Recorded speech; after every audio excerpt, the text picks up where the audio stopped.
नमस्कार, आप देखें न्यूज़ बीके। मैं हूं आपका अपना देवेश। उत्तर प्रदेश राज्य चुनाव आयुक्त ने बाकायदा नगर निकाय की अधिसूचना जारी कर दी है। कल देर शाम उत्तर प्रदेश चुनाव आयुक्त यानी उत्तर प्रदेश राज्य चुनाव आयुक्त मनोज कुमार ने इसकी विधिवत घोषणा कर दी। उत्तर प्रदेश में 2 चरणों में नगर निकाय चुनाव होने हैं। पहला चरण 4 मई को है और दूसरा चरण 11 मई को है। 13 मई को नतीजे आने हैं। उत्तर प्रदेश चुनाव की अधिसूचना जारी होते ही देर रात से ही जो जिला प्रशासन के लोग हैं, नुमाइंदे हैं, वो राजनीतिक पार्टियों के पोस्टर्स, बैनर्स और होर्डिंग हटाते हुए दिखाई दिए। आपको बताते चलें कि उत्तर प्रदेश राज्य चुनाव आयोग के द्वारा अधिसूचना जारी करते ही बिगुल बज चुका है। नगर निकाय चुनाव का बिगुल बज चुका है। उत्तर प्रदेश में 17 नगर निगम हैं, यानी उत्तर प्रदेश में हमारे में 17 नगर निगम हैं जिनके लिए चुनाव होना है। 199 नगर पालिकाएँ हैं जिनके अध्यक्षों का चुनाव होना, और 544 नगर पंचायतें हैं जिनके अध्यक्षों का चुनाव होना है। इस बार चुनाव की व्यवस्था के लिए राज्य सरकार ने या राज्य निर्वाचन आयोग ने अलग से व्यवस्था की है। इसके तहत हम आपको बता दें कि पहले चरण के नामांकन के लिए आपको 11 से 17 अप्रैल तक नामांकन कराया जाएगा और दूसरे चरण में 17 से 24 अप्रैल तक नामांकन किया जा सकेगा। पहले चरण की नाम वापसी का जो प्रक्रिया है वो 20 अप्रैल से होगी और दूसरे चरण की नाम वापसी की प्रक्रिया 27 अप्रैल से होगी। इस बारे में जो राज्य चुनाव आयुक्त हैं मनोज कुमार, उनके मुताबिक उत्तर प्रदेश में कुल मिला के 14,684 पदों के लिए चुनाव होना है। इसमें 17 महापौर हैं, 1420 पार्षद हैं। इनका चुनाव ईवीएम मशीन से होगा। यानी इस बार चुनाव की व्यवस्था 2 प्रकार से की गई है। महानगरों के जो महापौर और पार्षद हैं उनके चुनाव की व्यवस्था ईवीएम मशीन से की गई है। शेष नगर पालिका अध्यक्ष और नगर पंचायतों के अध्यक्ष, साथ ही जो नगर पालिका या नगर पंचायतों के जो सदस्य हैं उनके चुनाव की व्यवस्था बैलेट पेपर से की गई है। यानी कि कुल मिला के अब नगर में होने वाले चुनाव यानी स्थानीय निकाय चुनाव के लिए जिस प्रकार से तैयारियों की अगर हम बात करें तो प्रशासनिक तैयारियां तो पहले से ही बहुत पूरी कर ली गई थी। हालांकि पिछड़ा वर्ग आयोग के द्वारा वहाँ फंसाया गया था। यानी कि जो आयोग की रिपोर्ट थी उसको लेके कहीं ना कहीं दिक्कत थी। इसकी वजह से कोर्ट का सहारा लिया गया था। कोर्ट ने भी इसको क्लियर कर दिया है। तो अब सारी उलझनें दूर हैं, सारी अड़चनें दूर हैं। बाकायदा सूचना जारी कर दी गई है। डुगडुगी बच चुकी है। राजनीतिक गलियारों में भी अब हलचल तेज हो गई है। राजनीतिक पार्टियां भी अब अपने जिताऊ प्रत्याशी पर मंथन करने लगी हैं।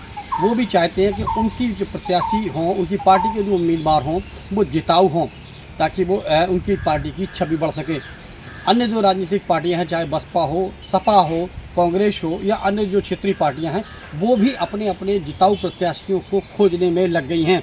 खासकर सत्तारूढ़ पार्टी की बात करें तो भारतीय जनता पार्टी इस बार नगर निकाय चुनाव में कोई भी कोर कसर छोड़ने वाली नहीं है। इसका ताज़ा तरीन उदाहरण देखा जा सकता है कि पहले तो हर ज़िले में प्रभारी मंत्री बनाए गए हैं। उनके ऊपर जिम्मेदारी छोड़ी गई है कि वो ज़मीनी स्तर तक भाजपा की जड़ें मजबूत करें। दूसरी ओर कल सूबे के उप मुख्यमंत्री डिप्टी सीएम ब्रजेश पाठक भी जनपद जालौन में थे। देर शाम जब वो यहाँ से रवाना हुए उसके पहले वो भारतीय जनता पार्टी के कार्यकर्ताओं में जीत का मूल मंत्र फूंक गए हैं। कैमरा पर्सन कपिल कुमार के साथ देवेश कुमार, न्यूज़ बीके। आज राज्य सरकार एवं राज्य निर्वाचन आयोग के द्वारा अगले निकाय चुनाव की अधिसूचना जारी कर दी गई।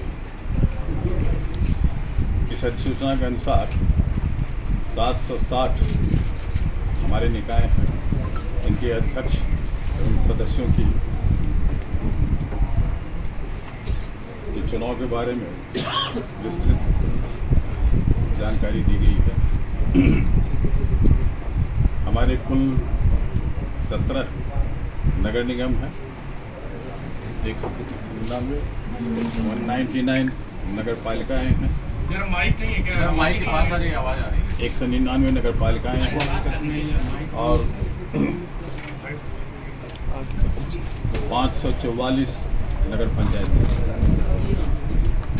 ये कुल मिला की संख्या 760 है। इनके अध्यक्षों की और इसमें होने वाले वार्ड कमिश्नर और सदस्यों का भी चुनाव किया गया। चुनाव 2 चरण में किया गया। पहले चरण का चुनाव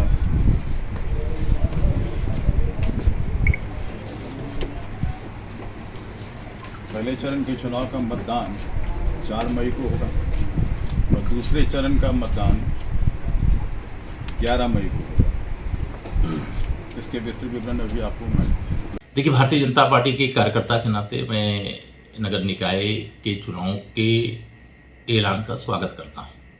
भारतीय जनता पार्टी चुनाव के लिए बहुत पहले से तैयार थी और हमारी लगातार तैयारी बूथ नहीं मतदाता स्तर तक है और मतदाता भी भारतीय जनता पार्टी को पसंद करता है।